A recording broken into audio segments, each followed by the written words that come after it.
Assalamualaikum warahmatullahi wabarakatuh.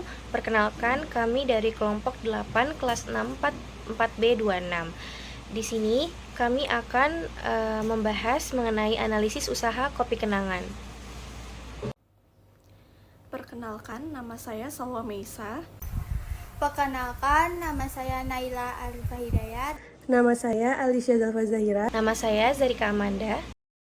Perkenalkan, nama saya Fahrian Syaputra Darmawan.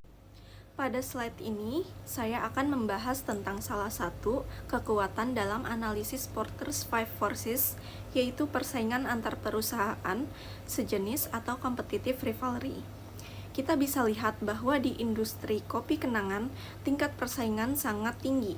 Ada banyak pemain besar seperti Janji Jiwa, Forek Coffee, Kopi Lain Hati, Tuku, dan lainnya. Ini mencerminkan tingginya jumlah kompetitor yang membuat tingkat rivalitas semakin ketat. Selain itu, terjadi juga persaingan inovasi produk. Setiap brand berlomba-lomba meluncurkan menu baru untuk membedakan diri dari kompetitor. Ini menunjukkan bahwa dalam Five Forces tidak hanya jumlah pesaing yang sangat penting, tapi juga seberapa agresif mereka berinovasi. Lalu ada juga persaingan harga. Banyak brand menggunakan strategi harga terjangkau dan promosi besar-besaran lewat aplikasi untuk menarik pelanggan. Ini memperlihatkan bahwa dalam kondisi persaingan tinggi, margin keuntungan bisa tertekan karena semua pemain harus bersaing harga. Jadi, dari ketiga poin ini, kita bisa simpulkan bahwa kekuatan persaingan di industri ini sangat kuat, yang berpengaruh besar terhadap strategi dan keberlangsungan bisnis masing-masing perusahaan. Hari ini saya akan menjelaskan tentang ancaman pendatang baru. Di sini ada modal awal tidak terlalu tinggi. Ini menunjukkan bahwa untuk memulai kedai kopi tidak diperlukan investasi besar. Dengan modal yang relatif kecil, seseorang dapat membuka booth sederhana. Hal ini membuat persaingan semakin ketat karena banyak orang dapat mencoba membuka usaha yang sama. Kedua, akses teknologi mudah. Teknologi saat ini memudahkan untuk mempromosikan dan mendistribusikan produk dengan aplikasi pengantaran seperti GrabFood dan GoFood. Brand baru dapat menjangkau pelanggan tanpa perlu membuka toko fisik yang besar.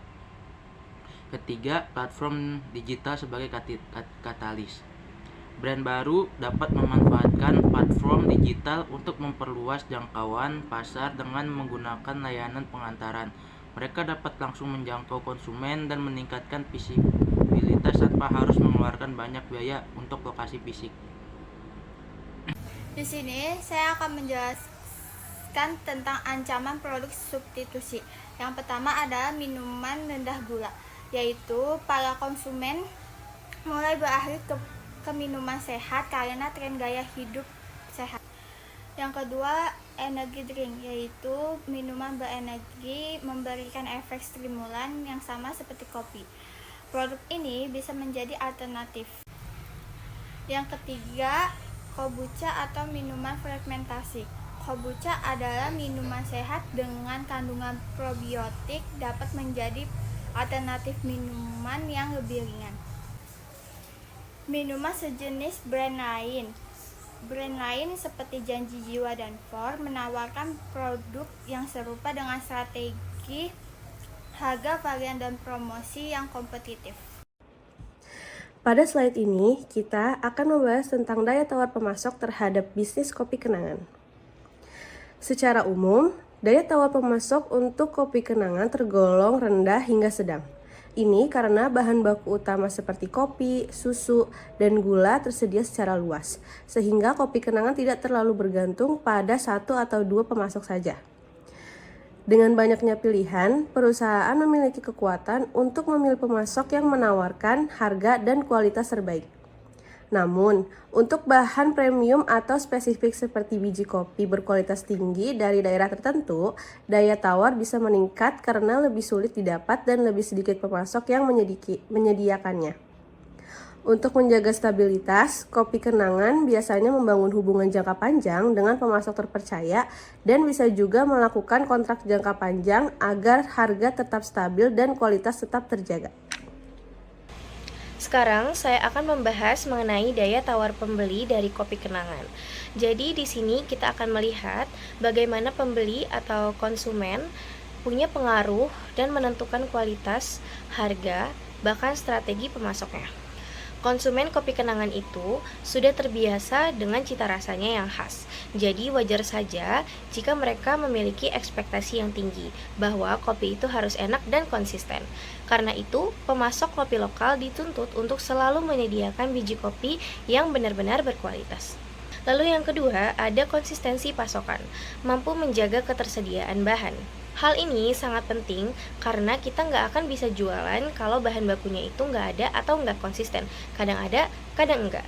Jadi, pemasok harus bisa jaga supply agar tetap stabil, supaya semua cabang Kopi Kenangan bisa beroperasi secara normal. Yang ketiga, harga yang kompetitif. Pemasok bisa menawarkan harga yang lebih efisien. Karena konsumen Indonesia itu cukup sensitif masalah harga. Apalagi sekarang banyak banget pilihan kopi di luaran sana, kompetitor-kompetitor kita. Jadi supaya harga jual tetap bersaing dan harga jualnya tetap seimbang, pemasok juga harus bisa kasih harga bahan baku yang lebih efisien. Kalau enggak, nanti produknya bisa kalah saing sama brand lain. Karena Kopi Kenangan punya banyak cabang, tentu saja permintaannya juga pasti sangat tinggi. Makanya pemasok perlu banget untuk siap mengikuti demand yang besar. Kalau mereka nggak mampu atau nggak siap, jelas ini akan berpengaruh ke pelayanan dan kepuasan pelanggan. Terakhir ada kemitraan jangka panjang. Dengan kerjasama yang kuat antara Kopi Kenangan dan pemasok, misalnya lewat diskon volume atau kontrak yang khusus, maka kedua belah pihak ini bisa saling diuntungkan dan operasional jadi lebih stabil. Daya tawar pembeli ini bikin Kopi Kenangan dan pemasoknya harus terus beradaptasi, biar ini bisa memenuhi ekspektasi konsumen yang semakin tinggi dari waktu ke waktu.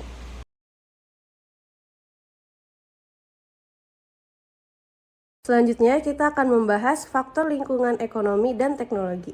Secara ekonomi, kondisi daya beli masyarakat sangat mempengaruhi penjualan Kopi Kenangan. Ketika kondisi ekonomi stabil dan pendapatan masyarakat meningkat, permintaan akan produk kopi kekinian juga ikut naik.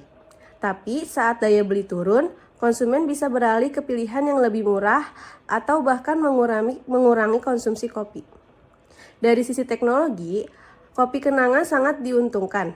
Mereka memanfaatkan aplikasi mobile untuk pemesanan, pembayaran, dan promosi. Selain itu, mereka juga menggunakan sistem teknologi untuk mengelola stok, logistik, dan data pelanggan secara efisien. Hal ini menunjukkan bahwa inovasi teknologi menjadi salah satu kekuatan utama dalam menjaga efisiensi operasional dan meningkatkan pengalaman pelanggan. Jadi, baik faktor ekonomi maupun teknologi punya pengaruh besar terhadap keberlanjutan dan pertumbuhan Kopi Kenangan. Yang terakhir ada lingkungan sosial budaya. Ini sangat penting karena tren dan gaya hidup masyarakat akan terus berubah dan itu sangat mempengaruhi permintaan pasar. Pada peluang, trennya sekarang terutama di kalangan anak muda dan pekerja urban, minum kopi udah jadi bagian dari gaya hidup, bukan lagi hanya sekedar menikmati kopi di pagi hari. Jadi ini adalah peluang yang sangat besar untuk Kopi Kenangan untuk masuk ke pasar dengan konsep yang kekinian dan dekat dengan gaya hidup anak muda.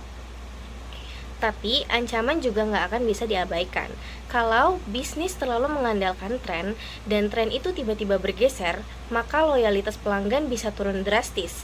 Jadi inovasi dan penyesuaian pasar harus terus dilakukan.